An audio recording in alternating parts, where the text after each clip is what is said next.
Okay, brethren, and so you probably know if you were here last week, we began the Book of Esther. Esther is a curious book in some ways because it's in the Bible, right? And the whole Bible is good for us to learn from, to grow in knowledge and understanding and wisdom. And yet the Book of Esther, strangely, doesn't mention God anywhere. The name of God does not appear. Well, that's curious for a book in Holy Scripture, but that's the way it is. And as we saw last week, just a quick reminder, it's set in the days of the Persian Empire. King Xerxes, probably, that's what they believe is the king in question. It's set around about 470, 480-ish BC. You remember the story, Queen Vashti got deposed for certain reasons, and the king was looking for a new queen. And after a while, after a year or thereabouts, Esther was selected from perhaps 300 of others to become his queen.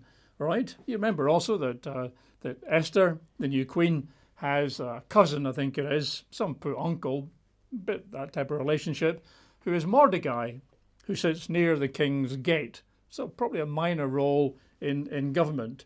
And Mordecai somehow, at some point, discovers there's a plot to assassinate the king.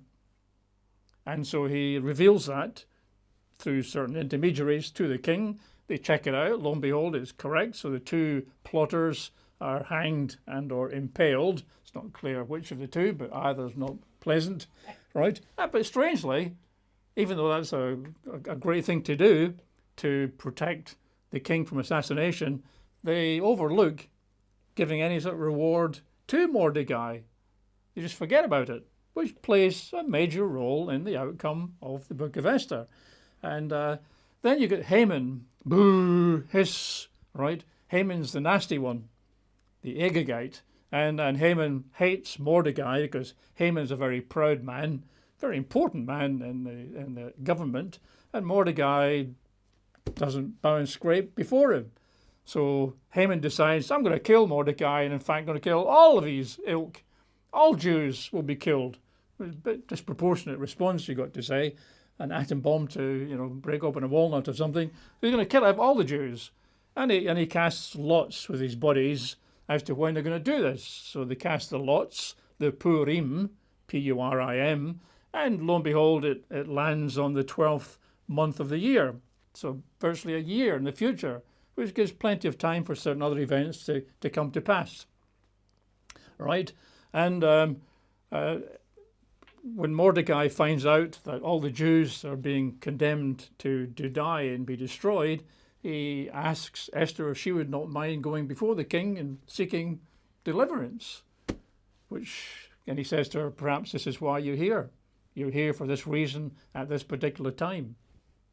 And Esther said, well, you better pray for me and fast for me, all of you, all the Jews here in Shushan, because if you go before the king uninvited, he can take your head off, right?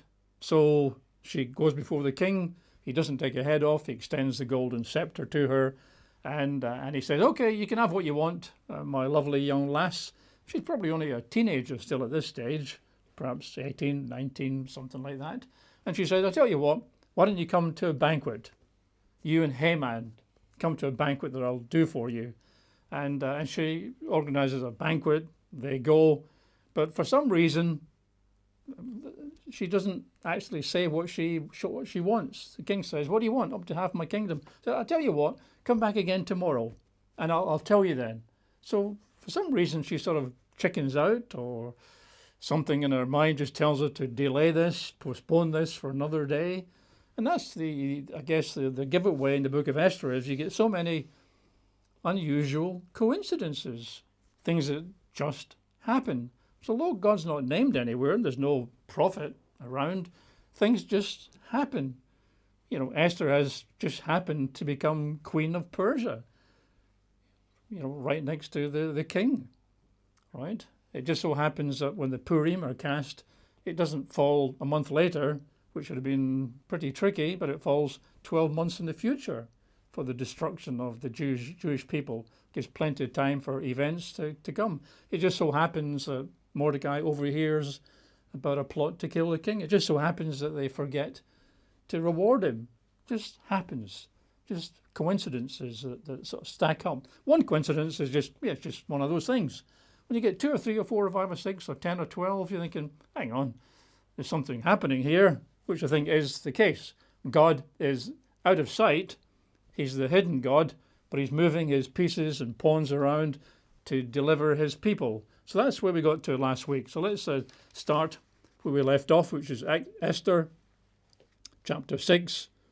We're going to read verses 1 to 3, but just before we go there, let's read the final verse of the previous chapter. So that'll be 5:14. You might remember this. This is exactly where we left off. Then Haman's wife Zeresh and all his friends said to him, "Let a gallows be made, 50 cubits high, and in the morning suggested the king that Mordecai be hanged on it. Then go merrily with the king to the banquet with Esther." And the thing pleased Haman, so he had the gallows made because he hates Mordecai. He's already set a date in the 12th month to destroy all the Jews, but he's inflamed now. He's enraged with Mordecai. What a great idea. We'll hang him tomorrow or impale him. So let's pick up chapter 6, verses 1 through 3 and move on. That night the king could not sleep. So one was commanded to bring the book of the records of the Chronicles, and they were read before the king. And it was found written that Mordecai had told of Bigthana and Teresh, 2 of the king's eunuchs, the doorkeepers, who had sought to lay hands on King Ahasuerus and assassinate him. Then the king said, "Oh, fair enough. What honour or dignity has been bestowed on Mordecai for this? How did we reward him? I'm curious." And the king's servants who attended him said, "Nothing. We didn't do anything for him." Well, I'm sure the king's nobility is a bit offended. I mean, he should probably have known all this. But so you got a couple of, I guess, a couple of more coincidences here. He is suffering from insomnia this night, right? Now, Haman's going to come in the morning and say, Mordecai needs to be hung or impaled, all right? The next day, he's going to meet with Queen Esther for a banquet with Haman. But that particular night, he can't sleep.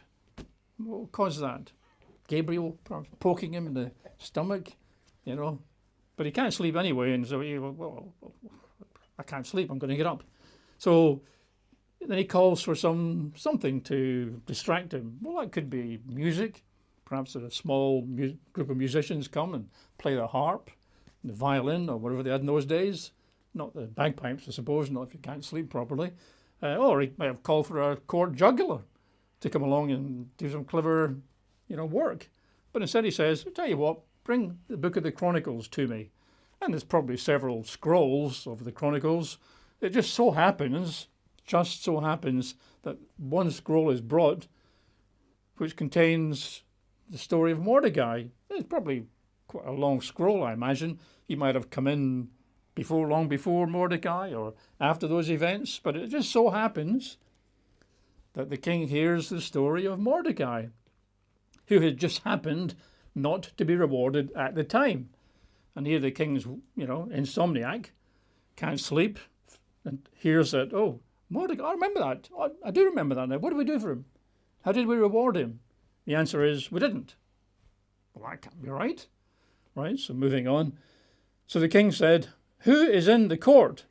Now Haman, boo, hiss, had just entered the outer court of the king's palace to suggest that the king hang Mordecai on the gallows that he had already prepared for him. The king's servants said to him, "Haman is there, standing in the court." The king said, "Well, let him come in." So Haman came in, and the king asked him, "What should be done for the man whom the king delights to honour? How should I best honour somebody that I admire and want to reward?" And of course, Haman knows that must be him. There's no man who deserves more honour than Haman. Now Haman thought in his heart, "Oh, whom would the king delight to honour more than me?" Right? And Haman answered the king, "For the man whom the king delights to honour, let a royal robe be brought which the king has worn, and a horse on which the king has ridden, which has a royal crest placed on its head. Then let this robe and horse be delivered to the hand of the one whom the king's most noble princes, that he may array the man whom the king delights to honour, and then parade him on horseback through the city square, and proclaim before him, thus shall it be done to the man whom the king delights to honour. Which is a bit of a giveaway, isn't it, to Haman? Haman could have said, well, I'll tell you what, the man whom the king delights to honour should be given 20 or 30 big gold bars worth a few $1 million. That would be a good idea. He could have done that.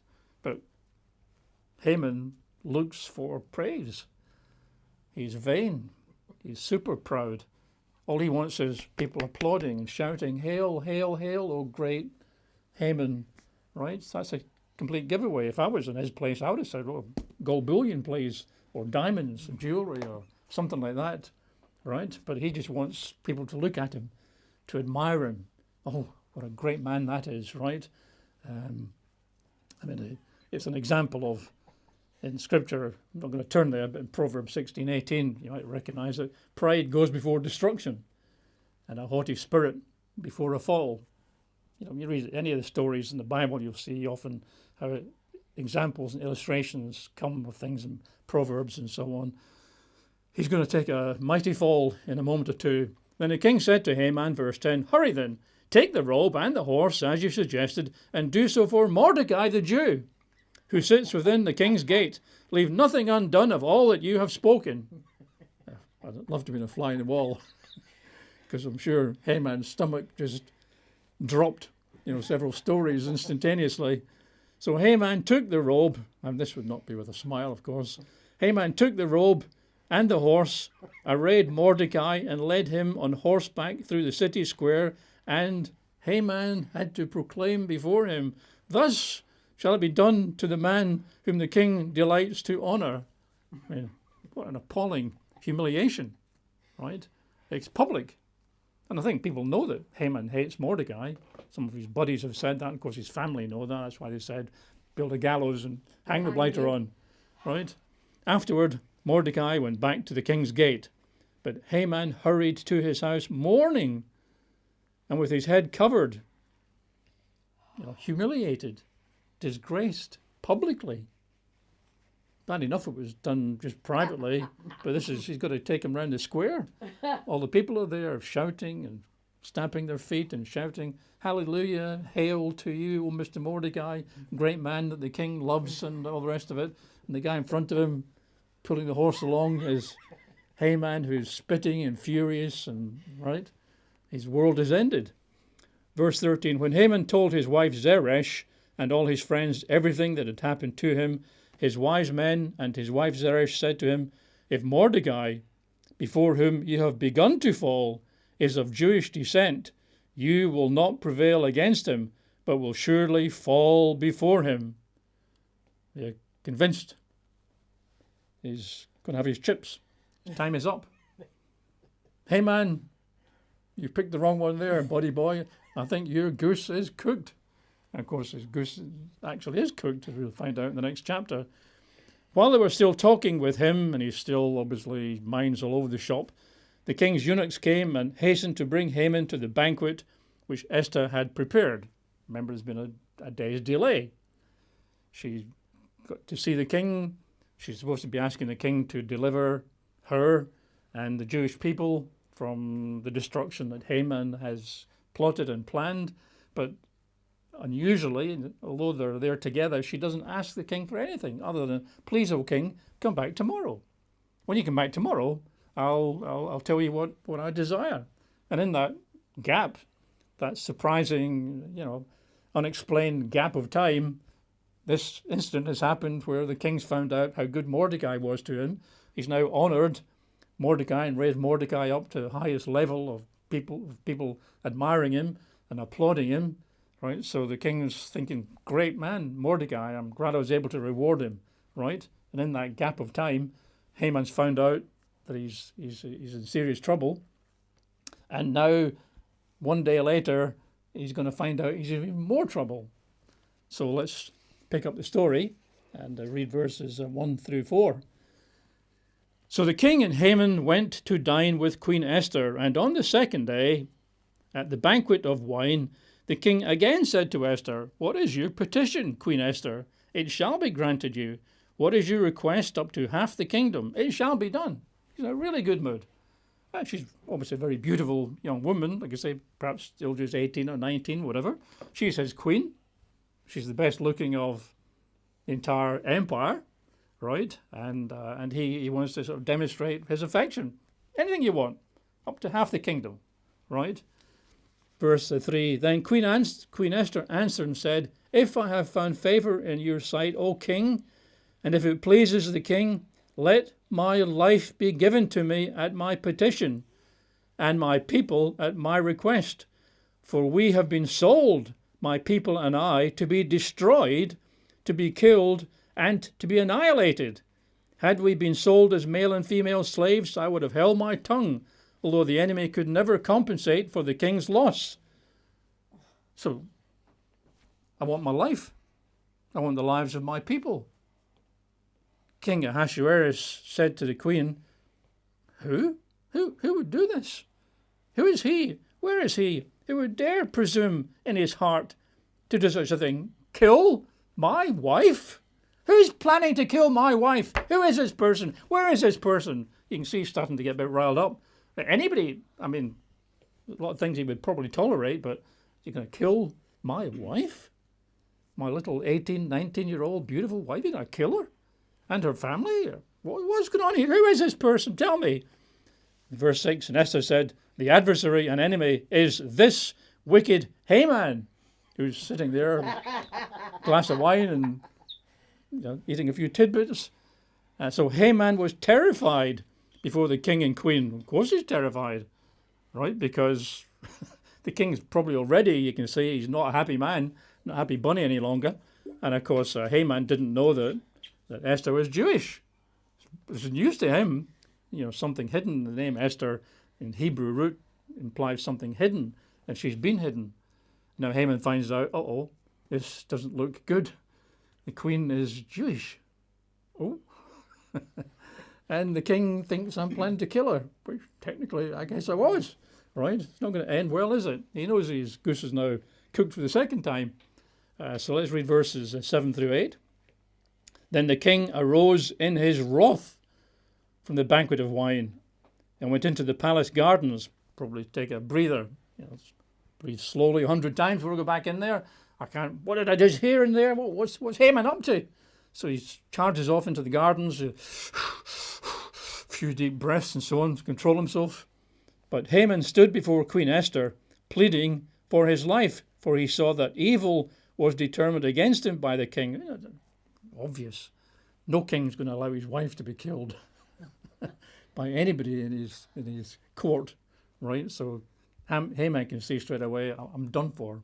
Maybe if I approach the queen and ask for clemency, and maybe she'll help me, maybe she'll sort of do something for me. She's got the king's ear. Perhaps if I plead with the queen, it might work out okay, perhaps. It's my last chance. When the king returned from the palace garden to the place of the banquet of wine, Haman had fallen across the couch where Esther was. The king said, "Hang on, will he also assault the queen while I'm in the house? How bad can this get?" So he goes out to the gardens, walks around for a while, tries to calm down, comes back in, and there's Haman lying on top of Esther on the couch. What's going on here? Look, I've just gone to the garden for 5 minutes. I come back in. He's assaulting. He's trying to rape my wife. What's going on here? But you probably find Esther's struggling to try and throw him off, right? So it looks like a battle's taking place. And the king is absolutely affronted. Jewish tradition, this is probably nonsense, says that the angel Gabriel was there and pushed Haman over to land on Esther. And even if he didn't, which I doubt that he did, it's another coincidence. Just as the king comes back in the doors, there's Haman, who just happens to have fallen on top of the queen, making it look bad. It looks bad for Haman, at least.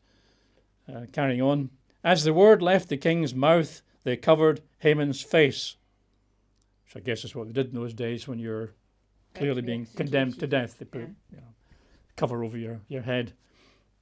Now Harbona, one of the eunuchs, said to the king, "Look, the gallows, 50 cubits high, mark you, which Haman made for Mordecai, who spoke good on the king's behalf, is standing at the house of Haman. So that's clever by Harbona, because he connects the good that Mordecai did for you, O king, which you just recently recognized formally and publicly. Well, that good guy that helped you out and saved your life, O king, Haman wants to hang. And they've built a gallows for him. And it's ready if you're interested, O king. And the king said, hang him on it. So they hanged Haman on the gallows that he had prepared for Mordecai. And then the king's wrath subsided. It could be hanging, although some commentators think it's impaling. Which, either way, doesn't sound like a place you'd want to go, whether you're being hanged or impaled.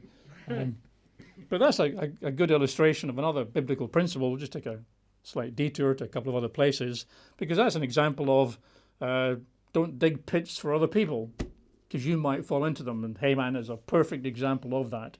It's a principle found in several places. Have a quick look at Psalms, I think it's chapter 7. 14 to 16. Psalms chapter 7. Let's read verses 14 to 16.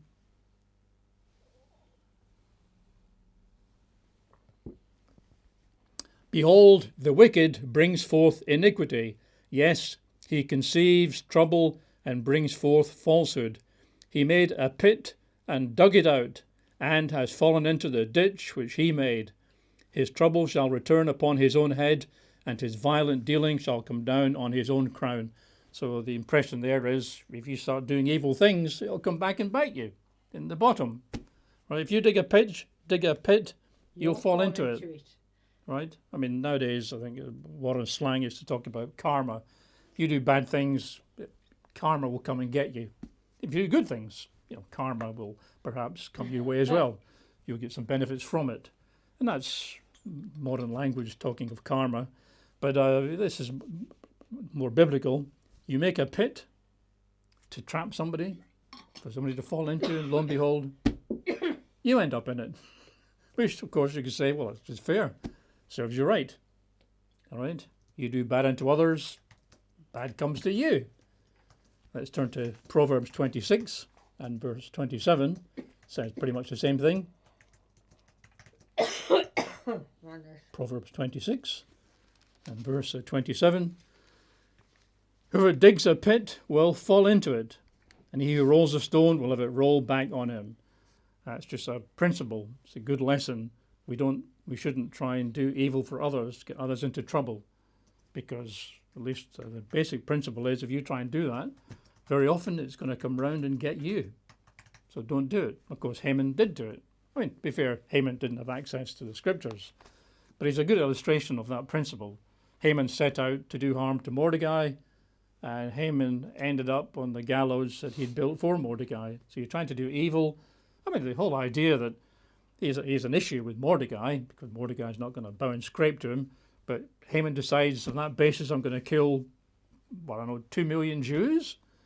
What sort of mentality did Haman have? So an evil man, but he's now finished, right? His course has run. So let's get back to Esther chapter 8. So Haman's been dealt with, right? He's dead, impaled or whatever.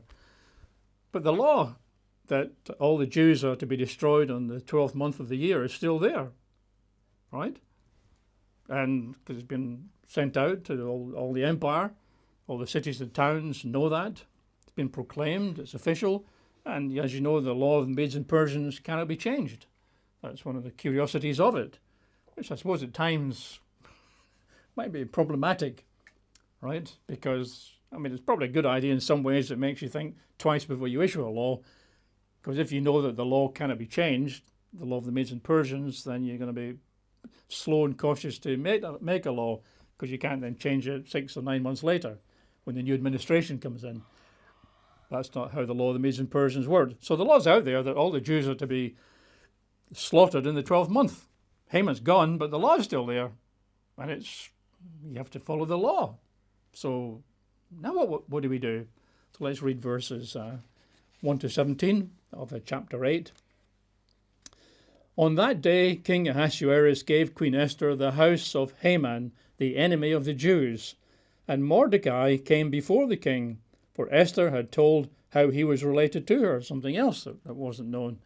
So the king took off his signet ring, which he had taken from Haman, and gave it to Mordecai, and Esther appointed Mordecai over the house of Haman. It might be a portfolio of properties, various servants and slaves, so on, to be looked after. Now Esther spoke again to the king, fell down at his feet, and implored him with tears to counteract the evil of Haman the Agagite and the scheme which he had devised against the Jews. And the king held out the golden scepter toward Esther. So Esther rose and stood before the king and said, If it pleases the king, if I have found favour in his sight, and the thing seems right to the king, and I am pleasing in his eyes, let it be written to revoke the letters devised by Haman, the son of Hammedatha the Agagite, which he wrote to annihilate the Jews who are in all the king's provinces. For how can I endure to see the evil that will come to my people? Or how can I endure to see the destruction of my countrymen? I can't let this go, O king, O mighty great king. Please, if you respect me, if you love me, find a way around this. Then King Ahasuerus said to Queen Esther and Mordecai the Jew, Indeed, I have given Esther the house of Haman, and they have hanged him on the gallows, because he tried to lay his hand on the Jews.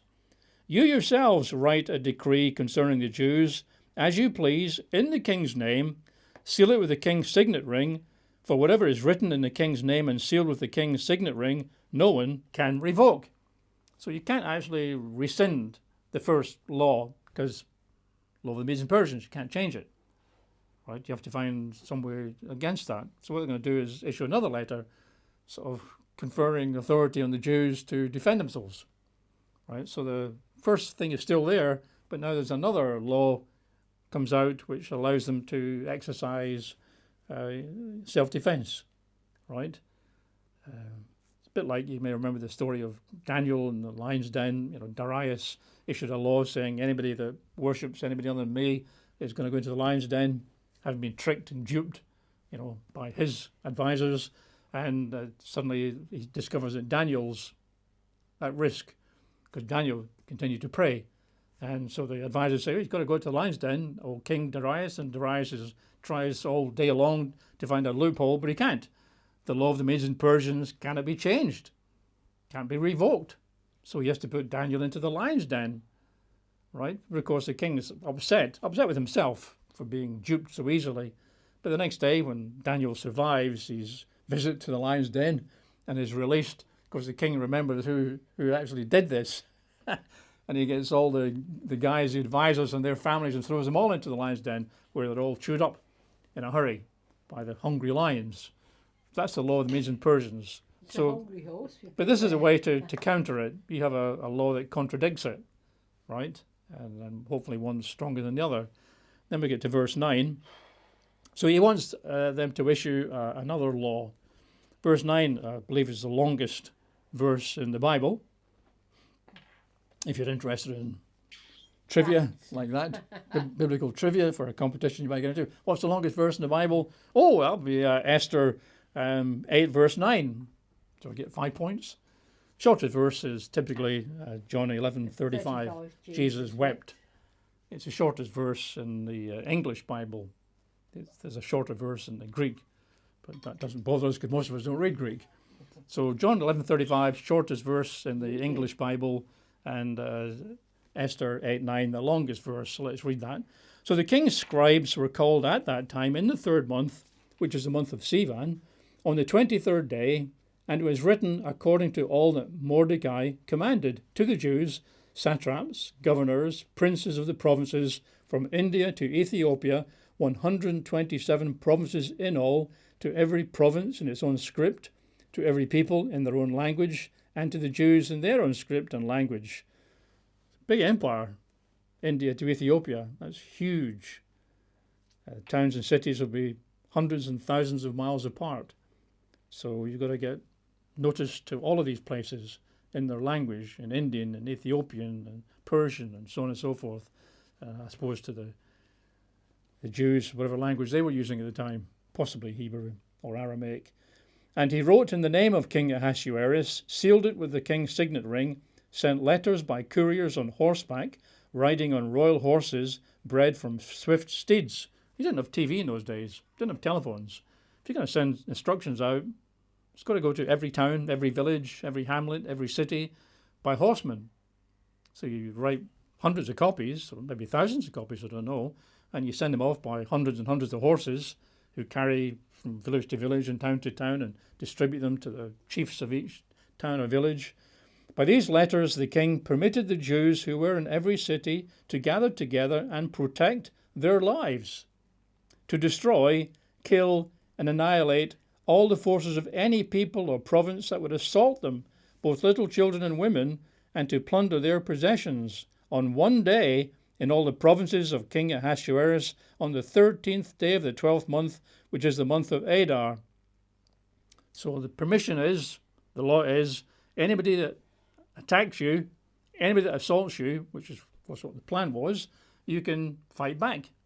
You can kill them, men, women, and children. And in fact, you can plunder their homes, their property. So it utterly contradicts the first law of Haman. Same day, right? A copy of the document was to be issued as a decree in every province and published for all people so that the Jews would be ready on that day to avenge themselves on their enemies. The couriers, who rode on royal horses, went out, hastened and pressed by the king's command.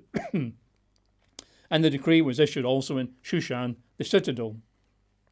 So Mordecai went out from the presence of the king in royal apparel of blue and white, with a great crown of gold and a garment of fine linen and purple, and the city of Shushan rejoiced and was glad.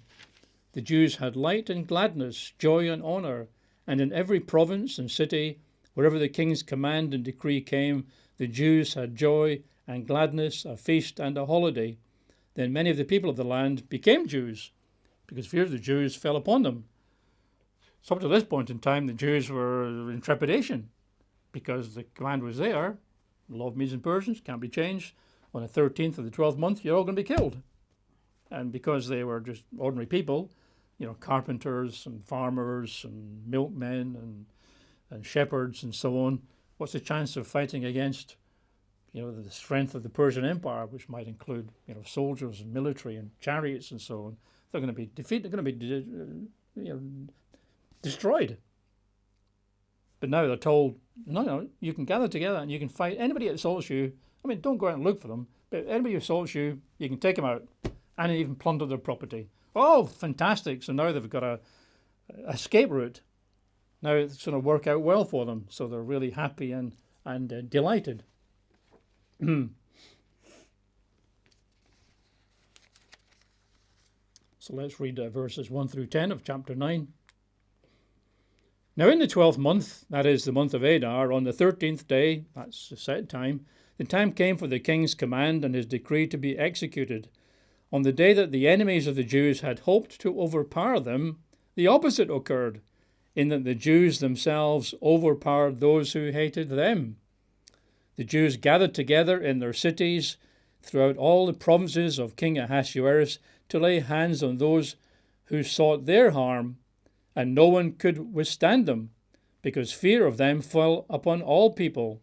And all the officials of the provinces, the satraps, the governors, and all those doing the king's work, helped the Jews, because the fear of Mordecai fell upon them. Fear or deep respect, because Mordecai is now clearly a top man, has the king's ear, and is a Jew. So everybody, pretty much any official anywhere in the empire is going to look after the Jews, because they know Mordecai is top of the totem pole. For Mordecai was great in the king's palace, and his fame spread throughout all the provinces. For this man Mordecai became increasingly prominent. Thus the Jews defeated all their enemies with the stroke of the sword, with slaughter and destruction, and did what they pleased with those who hated them. Verse 6, And in Shushan, the citadel, the Jews killed and destroyed 500 men.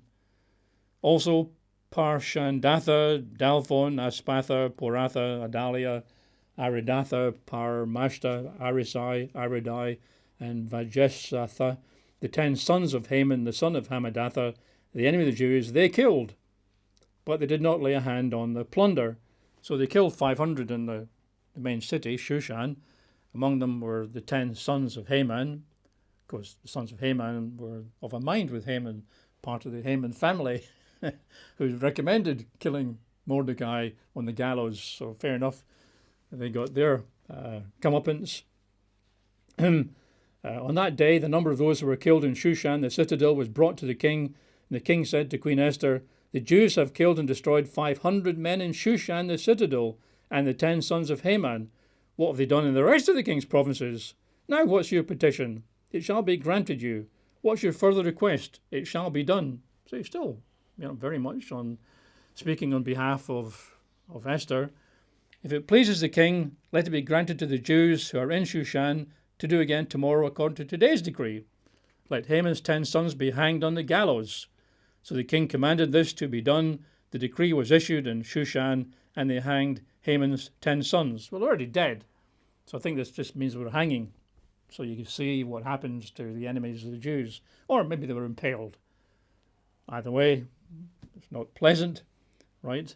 And another day allowed by the king for tackling your enemies. This was the headquarters. This, of course, probably some of these are Haman's friends, other relatives and so on. We've got the 10 sons there who are taken care of, but Haman might have had a lot of connections there in Shushan, so they're taking time to get rid of them. Verse 16. The remainder of the Jews in the king's provinces gathered together and protected their lives, had rest from their enemies, and killed, it says, 75,000 of their enemies. But they did not lay a hand on the plunder. I think it said that twice. They killed their enemies, but they didn't go after their property or their goods, because they're not really interested in that. It's not a question of gaining extra wealth, a question of protecting our lives from our enemies. This was on the 13th day of the month of Adar, and on the 14th of the month they rested and made it a day of feasting and gladness. But the Jews who were at Shushan assembled together on the 13th day as well as on the 14th, and on the 15th of the month they rested and made it a day of feasting and gladness. Therefore the Jews of the villages who dwelt in unwalled towns celebrated the 14th day of the month of Adar with gladness and feasting as a holiday, and for sending presents to one another, which is sort of the origins of the feast or the festival of Purim, which is still kept today. And Mordecai wrote these things and sent letters to all the Jews, near and far, who were in all the provinces of King Ahasuerus, to establish among them that they should celebrate yearly the 14th and 15th days of the month of Adar, as the days in which the Jews had rest from their enemies, as the month which was turned from sorrow to joy, from mourning to a holiday, that they should make them days of feasting and joy, of sending presents to one another and gifts to the poor, which is what happened, right? So that's sort of a recommendation, it seems, from Mordecai. Okay, guys and gals, we've been protected, we've been delivered, we expected doom and gloom, but now we've got the comeuppance in our enemies, now we're free, so let's delight, let's have parties, let's exchange gifts, let's have a festival, and let's do this every single year, right? On the 14th and 15th of Adar. Let's read verses 26 to 32. So they called these days Purim, after the name Pur, meaning a lot. Therefore, because of all the words of this letter, what they had seen concerning this matter and what had happened to them, the Jews established and imposed it upon themselves and their descendants and all who would join them, that without fail they should celebrate these 2 days every year, according to the written instructions and according to the prescribed time, that these days should be remembered and kept throughout every generation and every family, every province, and every city, that these days of Purim should not fail to be observed among the Jews, and that the memory of them should not perish from among their descendants. Then Queen Esther, that looks like it's more of a recommendation by Mordecai, but Queen Esther seems to step in and as her authority and say, no, it's not a question we should do this, we will do this. Then Queen Esther, the daughter of Abihail, with Mordecai the Jew, wrote with full authority to confirm this second letter about Purim. And Mordecai sent letters to all the Jews to the 127 provinces of the kingdom of Ahasuerus with words of peace and truth to confirm these days of Purim at their appointed time, as Mordecai the Jew and Queen Esther had prescribed for them, and as they had decreed for themselves and their descendants concerning matters of their fasting and lamenting. So the decree of Esther confirmed these matters of Purim, and it was written in the book. So Mordecai might have just recommended it, but Queen Esther launches a formal, full authority decree. This will happen. Wherever you are, you Jews and your generations afterwards, keep these 2 days, right? That's going to happen. And give gifts, and that's what the Jews do today, right? I think this year Purim is on the 14th of March, right? Beginning previous night, I suppose. It's a very popular festival. It's a fun festival because it pictures a joyous time. People do exchange gifts. People dress up, especially the kids, in colourful uniforms. There's special meals. A lot of confectionery and bakery products. One of them is nicknamed as Haman's ears. So it's a pastry product with whatever's inside it, mincemeat or something, right? And they read the Book of Esther aloud, right? And of course, when they get to the name of Haman, all the kids hiss and boo, and they've got rattles they can rattle, just to remind everybody what a nasty piece of work Haman was, trying to destroy the Jewish people. And they were delivered. So it's obviously quite a good festival to have, right? And there's a suspicion that Jesus probably kept it, right? After all, it was Jesus who was the hidden God here, moving the pawns and pieces around and ensuring the deliverance of the Jewish people. So I'm sure Jesus was the orchestrator, the conductor of all these events here. So when he walked the earth, quite likely he would have kept Purim, because it was good news. It was a happy festival. There is a reference in John chapter 5, verse 1, not turning there, but in John 5, verse 1, it reads, "After this, there was a feast of the Jews, and Jesus went up to Jerusalem." So it's an unnamed feast. Could be anything, therefore. I know it's not Christmas or Easter, right? It's an unnamed feast. Most commentators think it's probably Passover. Some think, I think it might be Pentecost. But a number think it might have been Purim.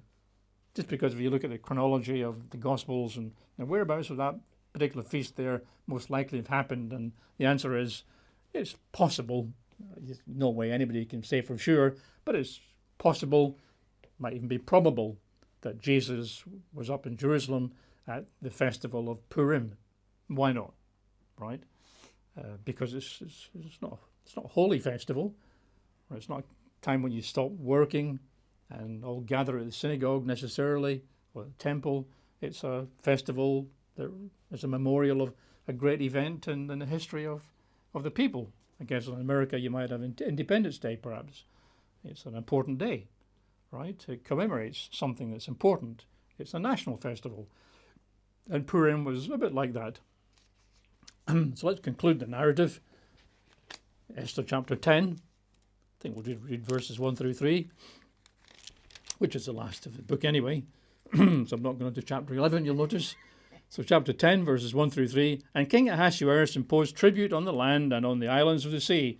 Verse 2. "Now all the acts of his power and his might, and the account of the greatness of Mordecai, to which the king advanced him, are they not written in the book of the chronicles of the kings of Media and Persia? For Mordecai the Jew was second to King Ahasuerus, and was great among the Jews, and well received by the multitude of his brethren, seeking the good of his people, and speaking peace to all his countrymen." So Mordecai the Jew ends up second to the king. Not the first of God's people to end up in a lofty position. You can think of Joseph. He was second only to Pharaoh back in the days of the famine in Egypt and so on. You can think of Daniel, who was right at the top of the totem pole, top man over all the other governors and satraps, right? So it's not uncommon for a Jew, or an Israelite at least, to become almost ruler over a Gentile land. This is a big empire. And Mordecai is second to the king in a massive, massive empire that spreads across a whole chunk of the world. right? A good man, and achieved a great deal, and worked there with Esther to result in the sort of security, deliverance of the people. So it's a great story, right? Like I said earlier at the beginning, it's curious in some ways that you've got a book in the Bible where the name God doesn't appear. How can that possibly work? But although God doesn't appear, explicitly, I think the point I've been trying to make from last week is that you can see that God was involved, because how can all this just happen time and time and time again? There's so many coincidences here. They're all work together in a series that produce this ultimate deliverance of perhaps, I don't know how many Jews there were on the earth at that time. I'm saying 2 million, just making that number up. It might have been 1 million, might have been 3 million, but a big chunk anyway. And they're delivered almost miraculously without a miracle, but just with a whole bunch of coincidences. If you look at the coincidences, let me remind you of them. Queen Vashti is deposed. Well, she was a queen. I think she was a beautiful woman by the sound of it, but out of nowhere, she is deposed. It just happened shortly before all these issues happened. And then Esther turns out to be a very beautiful young woman. I mean, she might have been a very plain Jane. She might have had a terrible case of acne and halitosis. There might have been no way that the king would have selected her. But no, it turns out that Esther, the relative of Mordecai, is a very beautiful young woman. And just happens that the king chooses her. Apparently there were 300 or so women gathered together to select from. So if you want to start doing, probability calculations, you might say, what's the chance of Vashti being deposed? Don't know, 1 in 10 perhaps. She might have got ill, right? She might have been assassinated by a jealous other lady. The king might have got fed up with her at some point and kicked her out. But chance of her being deposed, maybe 1 in 10, maybe 1 in 50, for all I know. But let's say 1 in 10. And Esther, right? Apparently 300 girls have been collected for the king to look through. So if she's chosen, she's 1 in 300. So if Queen Vashti is 1 in 10, Esther has been chosen as 1 in 300. That means the chances of Esther becoming queen from the start is 1 in 3,000. Not big odds. Not good odds, you would have thought, 1 in 3,000. And then you've got, got the fact that, Mordecai overhears a plot to kill the king. How did he do that? I mean, I presume the plotters aren't proclaiming it from the street corners. So I assume the plotters are just with their little tiny group. It's all highly secret. But somehow it just happens that Mordecai finds out. What's the chance of that? 1 in 10 again, right? And then, of course, he tells the news goes to the king, who overlooks rewarding him. What's the chance of that? Surely a noble king whose life has been spared and saved is going to reward the person that did it, but it's overlooked. What's the chance of that? 1 in 10, 1 in 20, right?